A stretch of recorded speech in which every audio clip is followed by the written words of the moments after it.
నిర్జన ప్రదేశంలో క్రూర మృగాలు, దట్టమైన పొదలు, యుద్ధధ్వనులు వినిపిస్తూ ముక్కలు ముక్కలుగా చేసి మనల్ని పీక్కుతున్నట్లుగా రాక్షసి. అంతలోనే ఆకాశం నుండి పక్షుల కిలకిలారావాలు, ఒత్తుగా పెరుగుతున్న పచ్చగడ్డి, అది ఒక దూదిపింజలాగా ఉండిపోయే పాములా గమ్యస్థానానికి దారులుగా అనిపిస్తుంది. దాన్ని మనం గమనిస్తూ ఈ రెండు దృశ్యాలు మధ్య భేదమే జీవితానికి మరణానికి తేడా అని మనకి తెలుస్తుంది. ఓకే, అంటే ఈ భూమి మీద మనం జీవించిన నాళ్ళు మనలో ఏవైతే భయాలు ఉంటాయో, ఏదైతే అజ్ఞానంతో మనం ఏదైతే వాస్తవాలుగా అనుకుంటామో అదే మనం అక్కడికి వెళ్ళిన తర్వాత కూడా, అంటే ఈ దేహం వదిలి వెళ్ళిన తర్వాత కూడా మనకు అయ్యే భయాలు వెంటాడుతూ ఉంటాయి. అంటే చిన్నప్పుడు మనం వింటూ ఉంటాము ఏంటంటే చనిపోయిన తర్వాత స్వర్గం నరకం అనే రెండు ఉంటాయి. నరకంలోకి వెళ్తే అక్కడ ఎవరుంటారు, యమకింకరులు ఉంటారు, వాళ్ళు కాల్చుతూ ఉంటారు, లేకపోతే అలాగా అగ్నిలో వేస్తాం, ఇలా డిఫరెంట్గా మనకి చెప్తూ ఉంటారు అన్నమాట. అయితే ఏమవుతుందంటే అదే మన మైండ్లో సబ్ కాన్షియస్ మైండ్ అని ఒకటి ఉంటుంది. Conscious mind, sub conscious mind అని రెండు ఉంటాయి. ఈ సబ్ కాన్షియస్ మైండ్ ఏం చేస్తుందంటే అది మన మెదడులో ఫీడ్ చేసేసిద్ది, అలా నిక్షిప్తమై ఉండిపోతుంది అనమాట. ఎప్పటికీ కూడా అలా మనం ఎన్ని జన్మలు తీసుకున్నా అదేంటంటే ఆ సబ్ కాన్షియస్ మైండ్లో అలా ఉంచేస్తుంది. అదే చేతన మనసు, సుప్త చేతన మనసు. సబ్ కాన్షియస్ మైండ్ అంటే సుప్త చేతన మనసు. దానికి అన్ని జ్ఞాపకాలన్నీ కూడా స్టోర్ చేసుకుని ఉంటుంది అనే ఒక పవర్ దానికి ఉంటుందన్నమాట. ఈ జన్మే కాదు, ఎన్ని జన్మలు తీసుకున్నా సరే ఆ మెమరీ దాని దగ్గర నిక్షిప్తంగా దాచి ఉంటుంది, ఒక లాకర్లో పెట్టినట్టే. సో మనం ఏదైతే వింటామో ప్రాపంచికంగా, మనం ఏదైతే వింటామో అదే దాని మైండ్లో ఫీడ్ చేసుకుంటుంది అనమాట. చేసుకొని ఈ దేహం వదిలి వెళ్ళిన తర్వాత ఆ భయాలు ఏవైతే అవి విన్నారో, ఏవైతే అది విన్నారో ఆ సోల్ ఎవరైతే ఉన్నారో, ఎడారిలో వెళ్ళినట్టుగా, లేకపోతే నీళ్లు లేక, లేకపోతే అదేంటి అడవి ప్రాంతము, తర్వాత అదేంటి నక్కలు అవన్నీ కూడా పీక్కు తిన్నట్టుగా, అంటే మన పెద్దవాళ్ళు మనకి ఏదైతే ఎక్స్ప్లెయిన్ చేస్తారో దాన్ని బట్టే ఆ ఆత్మ, అందుకే చనిపోయేటప్పుడు ఆత్మకు ఎన్లైట్ చేయడానికి అదేంటి నారాయణ నారాయణ చెప్తా ఉంటారు, లేకపోతే ఇంకేమైనా మంచి భగవద్గీత శ్లోకాలు చెప్పి వినిపిస్తారు. అటువంటిది ఏం లేదు, ఆత్మకు మరణం లేదు నాయన, నువ్వు మళ్ళీ మళ్ళీ వస్తానే ఉంటావు, పూర్ణకు జన్మ పూర్ణకు మరణము, దీనికి అంతం అనేది లేదు, నువ్వు భయపడవలసిన అవసరం ఏమీ లేదు, మేము కూడా నీ వెంట మేము వస్తాము, ఈరోజు నువ్వు వెళ్తా రేపు మేము వస్తామని చెప్పి ఆత్మకు చెప్తారు. అప్పుడు ఆత్మ ధైర్యంగా ఉంటుంది. ఓకేనా? సో ఈ భూమి మీద ఈ జ్ఞానం ఏదైతే మనం మంచిగా తీసుకుంటామో ఇక్కడ అదే రేపు అక్కడికి వెళ్ళాక ఎవరు ఉండరు కదా, భయపడతా ఉంటుంది ఆత్మ. ఆ భయంలో ఏమవుతుంది, ఎవరు తన వాళ్ళు కనిపించరు. అప్పుడు ఏమవుతుందంటే ఏదైతే అది విన్నదో ఇవన్నీ గుర్తుకొస్తూ ఉంటాయి అన్నమాట, భయాలన్నీ కూడా అడవి రూపంలో వీళ్ళంతా కూడా. సో అటువంటివి ఏమీ లేవు, అదేమీ లేదు, ఉన్నదంతా కూడా చైతన్యమే. వెలుగు ఉంటే ఆ వెలుగులోకి మనం ప్రయాణం చేసామంటే అదే స్వర్గము. నరకమేమీ ఉండదు, ఈ భూలోకంలోనే ఆ నరకము. ఏంటి ఆ నరకం చెప్పండి ఎట్లా? నరకం అంటే అనారోగ్యంతో, దారిద్ర్యంతో, ధనం లేకుండా, ఎవరు సహాయం చేసేవాళ్ళు లేకుండా. ఎందుకంటే ఈ దేహంతో చేసిన కర్మను, ఈ దేహంతోనూ ఈ భూమి మీద, ఈ శరీరం ఎక్కడిది? ఈ భూమిది. పంచమహాభూతాలతో నిర్మితమైన ఈ శరీరము ఈ భూమిది. మరి ఈ భూమిని, ఈ శరీరంతో చేసిన కర్మ పైతలాల్లోకి వెళ్ళాక ఎట్లా ఉంటుంది? అంతే కదా, అర్థమైందా? శరీరము కర్మ చేసింది, ఆత్మ కాదు, ఆత్మకు సంబంధం లేదు. ఆత్మ జ్ఞానాన్ని ఇస్తానికి సిద్ధంగా ఉన్న ఎవరు కూడా లోపల ఉన్న అంతరాత్మ శబ్దం వినటానికి సిద్ధంగా లేరు. చెప్తా ఉంటుంది, గైడ్ చేస్తాడు, ఈ పని చేయొద్దురా, అది చేయరా అని చెప్పేసి. కానీ ఎంతమంది వింటారు? వినరు. సో దానికి సంబంధం లేదు. నిన్నే మనం ఏం చదివాము? శరీరం వేరు, ఆత్మ వేరు. శరీరంలోంచి బయటకు వచ్చేసిన తర్వాత కూడా ఆత్మ దూరంగా నిలబడి చూస్తున్నప్పటికీ కూడా ఆ శరీరంలో ఇంకా ఆ ప్రాణం కాస్త కూస్తూ ఉంటుంది. కాబట్టి ఆ శరీరం కొట్టుకుంటూ ఉంటుంది, ఆ పెయిన్ ఫేస్ చేస్తూ ఉంటుంది. ఎందుకంటే ఆ శరీరంలోంచి ఆ పంచమహాభూతాలు ఇంకా నిక్షిప్తం ఉన్నాయి కదా, ఒక్కొక్కటి వెళ్ళిపోవాలి కదా, దేనికి దాన్ని విడిపోవాలి కదా. మరి ఆ పంచమహాభూతాలు మీ శరీరంలో ఉన్నంత వరకు ఆత్మ మీలోంచి బయటకు వచ్చేసాక కూడా మీ శరీరం ఇంకా వర్కింగ్లో ఉంటుంది అన్నమాట. ఒక్కోటిగా ఈ దేహము మట్టిలో కలిసిపోయి, గాలిలో, నీరులో, అగ్నిలో ఎప్పుడైతే విడిపోతాయో అప్పుడుగా మీ దేహము జర్జరీభూతం అయిపోయి, అంటే దానికి విడిపోయి మళ్ళీ విశ్వంలోకి వెళ్ళిపోతుంది. చాలా మంది మరణం గురించి భయంతో ఉంటారు. ఎవరైతే అడవిలో ఉన్నారో వారు మాత్రమే మరణం గురించి భయపడతారు. అక్కడ నుండి బయటకి రాగానే భయం అనేది ఉండదు. ఒక తలుపును మనం తెలుసు మూస్తూ ఎలా అయితే చేస్తున్నామో మనకి చావు కూడా అంతే. తలుపు ఎన్నిసార్లు తెరిచినా అది తలుపుగానే ఉంటుంది. అంటే మరణము జనన మరణ చక్రాలు అని అంటాము. అంటే ఇప్పుడు ఈ డోర్లోంచి మనం వచ్చాము, మళ్ళీ ఇదే డోర్లోంచి బయటికి వెళ్తామా, లేకపోతే ఇంకొక ద్వారం ఏమైనా ఉందా? లేదు. అట్లాగే ఈ పిరమిడ్ని ఒక భూగ్రహం అని అనుకుంటే కిటికీలు చాలా ఉంటాయి, ఓకేనా? బట్ వెళ్ళే వచ్చే మార్గం ఒకటే ఉంటుంది. మీరు ఎన్నిసార్లు వెళ్ళినా ఎన్నిసార్లు వచ్చినా ఈ మార్గం గుండా, అంటే ఆ మార్గం ఏంటి?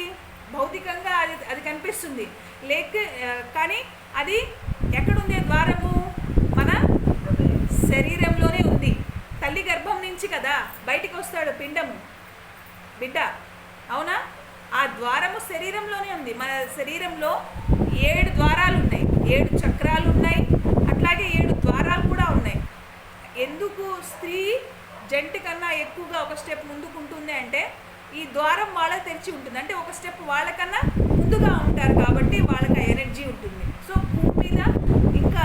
ఈ భూమి మీద మనకు 7 వేరే వేరే డైమెన్షన్స్వి ప్లేసెస్ ఉన్నాయన్నమాట. ఈ భూమి మీదే ఆ ప్లేసెస్ గుండా వెళ్తే మనం విశ్వంలోకి వెళ్ళిపోవచ్చు, యూనివర్స్లోకి వెళ్ళిపోవచ్చు. ఫర్ ఎగ్జాంపుల్కి ఆకాశంలో విమానం రాకెట్ వెళ్తూ మనం చూస్తూ ఉన్నాం, అవునా? అయితే దానికి కూడా ఒక ఇది ఉంటుందన్నమాట. ఆ భూమి ఒక ఫ్రీక్వెన్సీ ఉంటుంది. డైరెక్ట్గా విమానాలు వెళ్ళిపోవు. దాన్ని ఏమంటారంటే పదం కూడా ఏదో ఉంది, నోటికి రావట్లేదు. బట్ అంటే దాంట్లోకి వెళ్ళాలి అంటే దాన్ని డీకోడ్ చేసి ఆ ద్వారం గుండా వెళ్తారు. ఆ రాకెట్ అయినా సరే, ఏరోప్లేన్ అయినా. అప్పుడే ఆ ఆకాశంలో ప్రయాణం చేస్తూ వాళ్ళు ఏ రూట్ కావాలంటే ఆ ప్లేస్కి వెళ్ళిపోతారు. ఇప్పుడు మనం బయటగా వెళ్తూ ఉన్నాము ప్లేస్, ఇప్పుడు కార్లో వెళ్తున్నాము, ఎక్కడికైనా చెక్ పోస్ట్ వస్తాయి కదా, అలాగే స్టేషన్స్ వస్తూ ఉంటాయా? అదేవిధంగా విశ్వంలో కూడా మనం వెళ్ళటానికి ద్వారాలు ఉంటాయి. ఆ ఫ్లైట్ చేస్తారంటే ఆ నావిగేటర్ ఆ ద్వారాన్ని ఓపెన్ చేసేది క్యాపబిలిటీ ఉంటుంది. సో అట్లాగే 7 ద్వారాలు భూమికి అటు ఆకాశానికి మధ్య ఒక వంతెన ఉంటుంది. ఆ వంతెన గుండా మన ఈ భూమి మీదే కొన్ని రహస్య ప్రదేశాలు ఉన్నాయి. దాని గుండా మనము ఆ యొక్క ప్లేసెస్లో, సముద్రంలో కొన్ని ఉన్నాయి ప్లేసెస్. నేను డెఫినెట్గా అవి కూడా మీకు ఎక్స్ప్లెయిన్ చేస్తాను. 7 ద్వారాలు ఎక్కడెక్కడ ఉన్నాయో తెలుసు నాకు. సో దాని గుండా మనం వెళ్ళగలిగితే మనం ఆ ప్లేస్కి వెళ్ళగలుగుతాం. కానీ చాలా కష్టము. ఈరోజు చెప్పండి మేడం. Okay, next. మానవులు మరణం గురించి భయపడని అవసరం లేదు. ఎందుకంటే అది శ్వాసను తీసుకునే ప్రక్రియ కంటే భిన్నంగా ఉంటుంది. కళ్ళు మూసుకుని తెచ్చుకున్నట్లు అంత తేలికగా ఉంటుంది. రెప్పపాటు కాలంలోనే ఉనికిలో ఉన్న తలం నుండి మరో తలంలోకి వెళ్తాడు. మన శరీరం పడిన బాధ కష్టాలు ఒక్క శరీరం మాత్రమే అనుభవిస్తుంది. ఆత్మకు ఆ బాధ. రైట్. ఇప్పుడు ఇందాక అనుకున్నాం శరీరం వేరు, ఆత్మ వేరు. ఇక్కడ మనము శ్వాస తీసుకుని ఎట్లా అయితే వదులుతామో అదేవిధంగా ఈ దేహంలోంచి బయటికి రావటం అంత ఈజీ అంటారు. అంత సులువుగా ఈ దేహంలోంచి ఆత్మ బయటకు వచ్చేసింది. రోజు జరిగేది అదే కదా. నిద్రపోయేటప్పుడు లోపల నుంచి బయటకు వచ్చేసిద్ది. ఇంకొకటి ముందు మనం తెలుసుకుందాం. ఇందాక మేడం చదివారు ఏంటంటే సిల్వర్ కార్డ్ గురించి. నిన్న కూడా ఎక్స్ప్లెయిన్ చేశాను. మనం చెప్పుకుందాం. ఈ శరీరము అంటే మనకి మరణం అంటే ఒక పెద్ద భయం. ఎందుకంటే మరణం తర్వాత ఫస్ట్ ఆఫ్ ఆల్ ఇక్కడ మన వాళ్ళందరినీ వదిలేసి వెళ్ళిపోతాము. ఫస్ట్ భయం అది. అరే మనం వెళ్ళిపోయిన తర్వాత వాళ్ళు అన్యాయం అయిపోతారు, వాళ్ళ జీవితాలు ఏంటి, నెక్స్ట్ ఏంటి అనే భయం ఒకటి ఫస్ట్. రెండోది ఈ భూమి మీద మనం చేసినవి తప్పులు కానీ మంచి కానీ చెడు కానీ చాలా మనకు తెలుసు. పక్క వాళ్ళకి తెలియకపోవచ్చు, కానీ మన అంతరాత్మకు తెలుసు కదా మనం ఏమేం చేసామన్నది. సో ఇది వెళ్ళిన తర్వాత మన పరిస్థితి ఏంటి? మనం ఎక్కడికి వెళ్తాము? స్వర్గంలోకి వెళ్తాము, నరకంలోకి వెళ్తామా? మంచి పనులు ఇక్కడ ఇది కూడా చెప్పబడతారు. మంచి పనులు చేశారనుకోండి, కొన్ని చెడు పనులు చేశారనుకోండి, ఫస్ట్ పుణ్యము తక్కువ ఉంటే ఏం చేస్తారు? ముందు పుణ్యలోకాన్ని తీసుకెళ్తారు. బాగా అక్కడ ఉన్నవన్నీ ఎంజాయ్ చేసిన తర్వాత, ఆ తర్వాత నీ పాపం ఎక్కువ ఉంటే నీకు నరకలోకంలో ఇక శాశ్వతంగా అక్కడే ఉండిపోతావు కదా ఇక ఫైనల్గా. సో అందుకోసం అని చెప్పేసి తీసుకెళ్తారు. నేను మంచి పనులు అప్పుడు ఆత్మ థింక్ చేస్తూ ఉంటుంది, నేను ఎన్ని మంచి పనులు చేశాను, ఎన్ని చెడు పనులు చేశాను, ఏంటంటే అప్పుడు వేసుకుంటాను వాడ రికార్డ్స్. అది పైకి వెళ్ళిన తర్వాత మనకి అక్కడున్న ఆత్మీయులు, మన ఒంటరి వాళ్ళని ఎప్పుడు కావండి, మన ఆత్మ బంధువులు, మన పూర్వీకులు, మన తాత ముత్తాతలు వీళ్ళందరూ కూడా మనకి స్వాగతం పలుకుతారు. ఆత్మ ఒంటరి ఎప్పుడు కాదు, ఒంటరిగా భూమి మీదకి వస్తుంది. కానీ అక్కడికి వెళ్ళిన తర్వాత ఈ ఆత్మకు ఆహ్వానించడానికి మాస్టర్స్ వేరేగా ఉంటారు. ఇంకొకటి కూడా మనం గుర్తుపెట్టుకోవాలి, దేహం వదిలిన తర్వాత మాస్టర్స్ వస్తారు. ఆ నలుగురు సినిమా చూసాం కదా, వస్తారు, ఇద్దరు వస్తారు. ఆ ఇద్దరుతో పాటు ఇంకో ఇద్దరు కూడా ఉంటారు అడిషనల్గా, అది మనకు కనిపించరు, అంటే వాళ్ళు కూడా ఉంటారు. వెళ్దాం రండి వాళ్ళు పిలుస్తారు, పిలిచినప్పుడు ఆత్మ వెళ్ళిపోవాలి. వాళ్ళతో వెళ్ళామనుకోండి, ఇది బాగా గుర్తుపెట్టుకోండి, మనం ఉన్నత లోకాలకు వెళ్ళిపోతాం, అంటే వాళ్ళ గైడెన్స్లోకి వెళ్ళిపోతాం. ఆత్మ లేదు నేను కొన్ని రోజులు ఇక్కడే ఉంటానంటే మనం తిథులు పెట్టుకుంటాగా, 11 రోజులు, 7 రోజులు, ఇవన్నీ 40 రోజులు ఇలా పెట్టుకుంటాగా, అప్పుడు దాకైనా వెయిట్ చేస్తారు. మన సినిమా చూసాం కదా, అక్కడ కూర్చొని కదా, బ్రో మూవీ తర్వాత ఆ నలుగురిలో కూడా బాగా చూపిస్తారు కదా. అట్లాగా కొన్నాళ్ళు మనతో అక్కడ వీళ్ళు ఉంటారు, పాపం ఓర్పుతో బతులాడతారు, వెళ్ళిపోదాం రా నాయన, వెళ్ళిపోదాం రా, ఇక్కడ ఏమీ కాదు, వెళ్ళిపోదాం పా అని. ఒకవేళ కనుక మనం వెళ్ళిపోయామా, వండర్ఫుల్గా మనం ఉన్నత లోకాలకి వెళ్ళిపోతాం. అక్కడికి వెళ్ళిన తర్వాత దుఃఖము, నరకము, ఆ కోయడాలు, అగ్నితో దహించడాలు, నాలుగు కోసేయడాలు, అగ్నితో చేసేయడాలు, ఇవేమీ ఉండవు, ఏది ఉండదు. అక్కడ మన వాళ్ళే ఉంటారు, మన ఆత్మబంధువులు ఎవరెవరైతే మనల్ని వదిలేసి వెళ్ళిపోయారో భూమి మీద, మనం వాళ్ళు వెళ్ళిపోయామని ఏడుస్తూ ఉంటామో వాళ్ళందరూ మన కోసం అక్కడ వెయిట్ చేసి వెల్కమ్ చెప్తారు. రా వా సూపర్ అయిపోయిందా, గేమ్ అయిపోయిందా, ఎంజాయ్ చేసావా, బాగా ఎంజాయ్ చేసావా అని సరదాగా మనతో మాట్లాడతారు. అప్పుడు దుఃఖం అంతా మర్చిపోతాం. బట్ ఇన్ కేస్ మనం వెళ్ళము, మన రాము అని అన్న అనుకోండి, ఓకే రైట్ అనుకొని వీళ్ళు వెళ్ళిపోతారు. ఇంకో ఇద్దరు పక్కన ఉంటారు కదా, వావ్ సూపర్, మాకు కావాల్సింది కూడా నువ్వే రా వెళ్దామని చెప్పేసేసి వీళ్ళు రానంటే కూడా బలవంతంగా ఈ ఆత్మని నిమ్మన తలాలకు తీసుకెళ్ళిపోతాయి, లో డైమెన్షన్స్లో ఉన్న ప్లేస్కి తీసుకెళ్ళిపోతాయి. ఇక అక్కడికి వెళ్ళిన తర్వాత కొన్ని అసలు ఎట్లా ఉంటుందంటే అక్కడ చాలా భయంకరంగా ఉంటుంది. అది ఎంత మొత్తుకున్నా, ఎంత ఇచ్చేసినా సరే మీరు అసలు ఎప్పుడుకో ఎన్ని పుణ్యాలు మీరు తలుచుకుని ఎప్పుడుకో వాళ్ళు ఎప్పుడుకో వస్తారో మన డౌటే, కానీ చాలా కొన్ని ఏళ్ళు అక్కడ ఉండిపోవాల్సి వస్తుంది. సో అందుకోసమనే దేహం వదిలిన తర్వాత, అందుకే ఇక్కడ జ్ఞానం ఎంత ఇంపార్టెంటో అక్కడ జ్ఞానం కూడా మనకి అంత ఇంపార్టెంట్. దేహం వదిలిన తర్వాత, దేహంతో ఉన్నప్పుడే మీరు సాధించలేదు, దేహం వదిలేక మీరు ఏం చేయగలుగుతారు, ఏమీ లేదు. అందుకోసమనే దేహం వదిలిన తర్వాత మాస్టర్స్ వస్తే మీరు హ్యాపీగా okay tata bye by cheerio అని చెప్పి వెళ్ళిపోవాలి. అప్పుడు ఉన్నత లోకాలకు మనం వెళ్తాం. మన గురువులు అక్కడ ఉంటారు, పత్రి సార్ ఇంకా చాలామంది ఉంటారు, మనం భయపడాల్సిన అవసరం ఏమీ లేదు. నెక్స్ట్, వేరే తలంలోకి వెళ్ళినా కూడా మన జీవితం సాగిపోతున్నట్లుగా భావిస్తాం. భౌతిక శరీరంలో మనం ముడిపడలేము అన్న విషయం కొంత సమయానికే తెలియవచ్చు, లేదా కొంత సమయం పట్టవచ్చు. ఏ అడ్డంకి లేకుండా ఆత్మల స్థలాన్ని మనం ఏ అడ్డంకి లేకుండా చూడడం వల్ల మన ఆలోచన విధానాలలో మార్పు వస్తుంది. అంటే మన భౌతికంగా ఉన్నప్పుడు ఆలోచనలాగా ఆలోచిస్తే మనకి అన్ని అడ్డంకులుగా ఉన్నాయని అర్థం. చైతన్యమే ఆత్మ. ఈ వ్యక్తిత్వం చైతన్యం వాస్తవంగా ఏమని పిలుస్తామో అదే చైతన్యం, అదే నిజమైన ఆత్మ. ఓకే, ఇందాక మనం అనుకున్నాము దేహం వదిలిన తర్వాత మనం ఇతర తలాల్లోకి వెళ్తాము. దానికన్నా ముందు ఆకాశిక రికార్డ్ అని ఉంటుంది, అది మనం చూసుకుంటాము. ఈ భూమి మీద మనం ఏమేం చేశాము, ఎట్లా జీవించాము, మనం చేసిన కర్మలేంటి, చెడు కర్మలేంటి, మంచి కర్మలేంటి, ఇవన్నీ కూడా ఉంటాయి.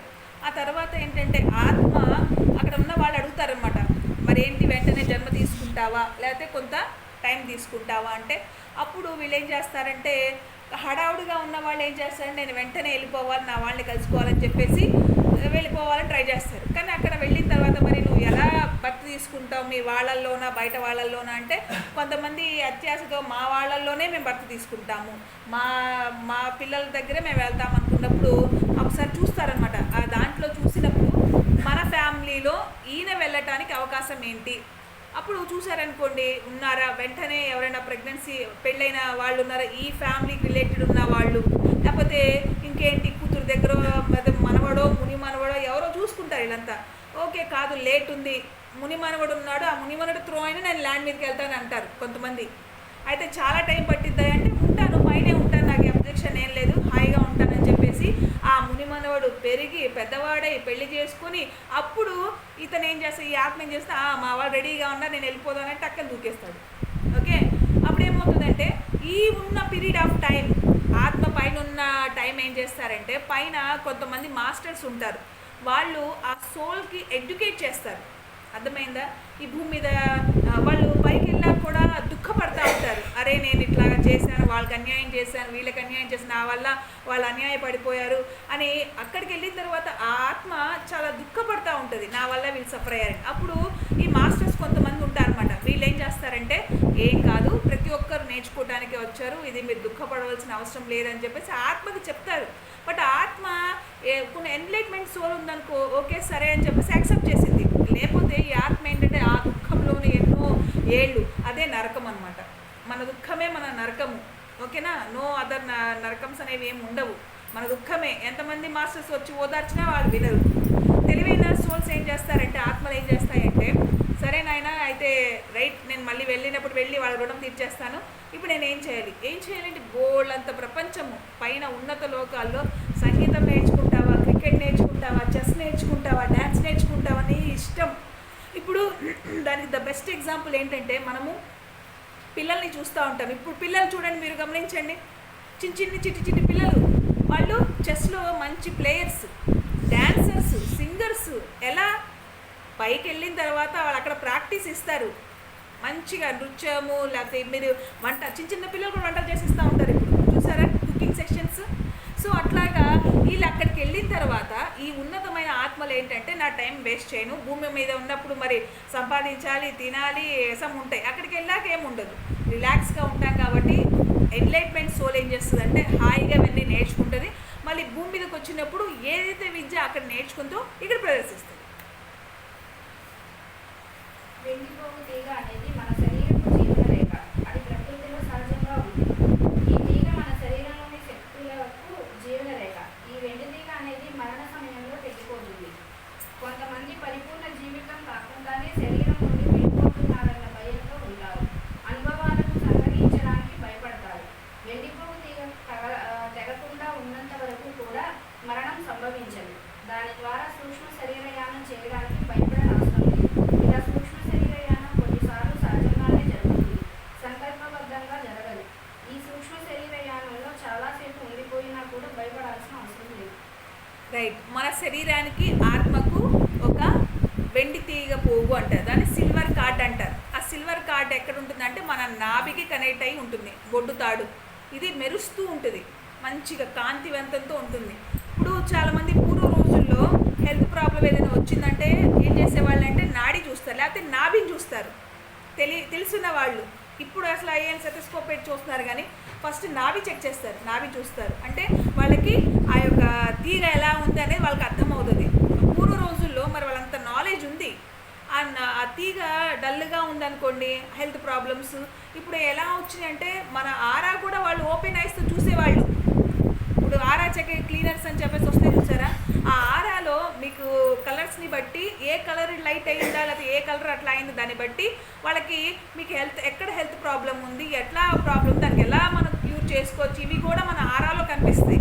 మన ఆరా ప్యూర్గా వైట్గా బాగుండాలంటే మనం ఎప్పుడు ఏం చేయాలి తెలుసా, నవ్వుతూ ఆనందంగా ఉండాలి, నవ్వుతూ ఉండాలి. దుగాలుగా మొహం పెట్టుకుంటే అల్లిగా ఉండకూడదు, నవ్వుతూ ఉండాలి. ఎప్పుడు కూడా పాజిటివ్ థాట్సే ఉండాలి. ఏదైనప్పటికీ కూడా ఈ జీవితం అశాశ్వతమైంది, ఏది మనం వెంట రాదు, మనం ఏమీ తీసుకెళ్ళము, ఇవన్నీ మనకు బాగా తెలుసు. అయినా సరే బంధాలు ఇరుక్కుంటాం కాబట్టి ఆ బాధను వదిలేసి నవ్వుతూ ఉండండి. ప్రతి సమస్యకు ఈ భూమి మీద పరిష్కారం ఉంది, సమస్యకు పరిష్కారం లేనిదంటూ ఈ ప్రపంచంలో, ఈ భూమండలంలో లేదు. సో ఈ సిల్వర్ కార్డ్ అనేది మనది. ఈ నాభి తల్లితో డెలివరీ అయినప్పుడు బిడ్డకి తల్లికి కనెక్టివిటీ ఉంటుంది చూసారా, ఆ ఎలాగ బొడ్డు తాడు ఉంటుందో అట్లాగా మన శరీరానికి, మన యొక్క సూక్ష్మ శరీరానికి ఆ యొక్క లింక్ ఉంటుందన్నమాట. మనం నిద్రపోయినప్పుడు ఇదేమవుతుంది, ధ్యానంలో ఉన్నప్పుడు నిద్రపోయినప్పుడు ఏమవుతుందంటే మనం అలాగే ఉంటాము, మన శరీరం అట్లా పడుకొని ఉంటుంది. వెంటనే ఈ సూక్ష్మ శరీరం రిలీజ్ అయిపోయి చక్కగా ఆల్రౌండ్ తిరిగి వస్తూ ఉంటుంది, అన్ని లోకాలకి చుట్టి వస్తుంది. ఒక సెకండ్లో అదేంటి ముల్లోకాలు చుట్టూ వచ్చే క్యాపబిలిటీ ఈ సోల్కి ఉంటుంది, ఈ లోపల ఉన్న చైతన్యానికి. అది మనము గాలిపటం ఎగరేస్తే ఏమవుతుంది, ఆకాశంలో ఎగురుతూ ఉంటుంది, కానీ తారం కనిపిస్తుందా, కనిపించదు. అదేవిధంగా మన సూక్ష్మ శరీరానికి మనకి కనెక్ట్ అయి ఉంటుంది. ఈ దేహం వదిలినప్పుడు ఏం జరుగుతుందంటే మనకి ఆ సూక్ష్మ శరీరానికి ఉన్న కనెక్టివిటీ ఏదైతే సిల్వర్ కార్డు ఉందో అది కట్ అయిపోతుంది. ఆ కట్ అయిపోయిన విషయము ఆ సోల్కి తెలియదు, మళ్ళీ వచ్చి ఆ శరీరంలో ఎంటర్ అవడానికి ట్రై చేస్తూ ఉంటుంది. కానీ అది ఎంటర్ కాలేదు. ఎందుకంటే లాక్ అయిపోయింది ఇక శరీరము. మీరు ఎంత ప్రయత్నం చేసినా ఆ లాక్ ఓపెన్ అవుతుంది. మళ్ళీ ఆయనకి ఏమైనా బై మిస్టేక్గా మనం సినిమాలో చూపిస్తూ ఉంటాము, దేవదూతలు లేకపోతే వాళ్ళు వీళ్ళు అటు ఇటు మారుస్తూ ఉంటారంటే చూసారా, అట్లాగే ఏమన్నా బై మిస్టేక్గా ఈ సోలు ఎక్కడైనా అంటే వేరే ఎక్కడైనా తలంలో ఉండిపోయి మళ్ళీ రావటం ఇష్టం లేక మళ్ళీ అర్రే నేను ఇక్కడ కాదు, నేను ఇక్కడ కింద ఉండాలి, నేను ఉన్నాను అని చెప్పేసి తిరిగి ఆ సోల్ నా లోపలికి రావాల్సిందే. ఓకేనా? ఈ సోలు ఇప్పుడు మనకు వీళ్ళు సాయిబాబా గారు కానీ వీళ్ళ కొంతమంది అలా వెళ్ళిపోతారు, 3-4 రోజులు అక్కడెక్కడో ఉన్నారని చెప్తారు, విన్నామా? వాళ్ళ దేహం అట్లాగే ఉంటుంది. ఎందుకంటే వాళ్ళ ఆత్మ వాళ్ళు చనిపోలేదు, దేహం బ్రతికే ఉంది. బట్ ఈ సోల్ ఏంటంటే అక్కడక్కడ తిరుగుతుంది, ఆ శరీరానికి కనెక్టివిటీ కట్ అవ్వలేదు. సో అక్కడెక్కడో ఉన్నారు, వాళ్ళు ఉండి అక్కడే ఏదో ఎంజాయ్ చేస్తారు. ఓకేనా? ఆ ఎంజాయ్మెంట్లో ఉండిపోయి అరే నేను శరీరం నుంచి బయటకు వచ్చాను మళ్ళీ కిందకి వెళ్ళాలి అనే విషయం మర్చిపోయి వాళ్ళు అక్కడ ఉండిపోయారనుకోండి, అయ్యో వీళ్ళు లేకలేదని చెప్పేసి వీళ్ళు చేయాల్సిన ప్రోగ్రామ్ వీళ్ళు చేసేస్తారు. అందుకే కొన్ని సోల్స్ అలా చనిపోయి మళ్ళీ మధ్యలో బ్రతకడం ఇలా చేస్తూ ఉంటారు. అట్లాగా అంటే ఏంటంటే వెళ్ళిన వాళ్ళు మళ్ళీ రిటర్న్ వచ్చేసారనుకోండి ప్రాబ్లం లేదు. ఈ ఆయుష్ తీరిపోయిందంటే వీళ్ళకి కట్ అయిపోతుంది. వీళ్ళు మళ్ళీ వచ్చి ఆ శరీరంలోకి ఆ ఇంట్లోకి రావాలని ట్రై చేసినా ఆ లాక్ ఓపెన్ అవుతుంది. అది విషయం. సో భయపడాల్సిన అవసరం ఏమీ లేదు. ఇక ఇందాక మనం అనుకున్నట్టుగా ఈ ఆత్మతో ఎప్పుడైతే కనెక్టివిటీ టక్కన కట్ అవుతుందో మన వాళ్ళు వచ్చేస్తారన్నమాట. ఎవరు? మన వైట్ బ్రదర్హుడ్స్ అంటారు వాళ్ళని. ఏమంటారండి? White brotherhoods. వీళ్ళు వస్తారు, వీళ్ళు వచ్చి నాన్న చిట్టి ఇంకెళ్దాం బా అని చెప్తారన్నమాట ప్రేమతో. సో వేరే వాళ్ళు కూడా ఉంటారు, వాళ్ళు కూడా కాచుకు రెడీగా ఉంటారు, వీళ్ళు కాబట్టి మేము పట్టుకెళ్ళిపోదాం వీళ్ళందరినీ అని చెప్పేసి. సో అట్లా కాకుండా జ్ఞానంతో మనము భయపడకుండా మనం వెళ్తే వెళ్తూనే ఉంటాము. ఇది ఒక ఏంటంటే ఇది ఒక జర్నీ, లేకపోతే మనం ఏమంటామంటే ఇంకో సంత ఎగ్జిబిషన్స్ అట్లా అనుకుందాం. చూడటానికి వచ్చాం, మళ్ళీ తిరిగి మనం ఎక్కడికి వెళ్ళాలి? మన ఇంటికి వెళ్ళాలి. పిరమిడ్కి వచ్చాము, క్లాస్ అయ్యాక మనం ఎక్కడికి వెళ్తాము? మన ఇంటికే వెళ్తాం. అట్లాగే ఇక్కడి నుంచి మనం ఇంటికే వెళ్తాము, మన ఆత్మల తలానికి వెళ్తాం తప్ప ఎక్కడికి ఏ నరకాలకి ఎక్కడికి మనం వెళ్ళము. సో భయపడవలసిన అవసరం ఏమీ లేదు. Okay, next. సో ఇది ఈ రోజుకి మనం చెప్పుకున్న సబ్జెక్ట్. ఈరోజు మనం చెప్పుకున్న సబ్జెక్ట్ పేరేంటి మేడం? అంటే అధ్యాయం పేరు మరణానుభవం. సో ఈరోజు మనము మరణానుభవం గురించి మనం చెప్పుకున్నాము. సో నెక్స్ట్ డే మనం ఇంకో టాపిక్తో మనము వద్దాం. Thank you so much.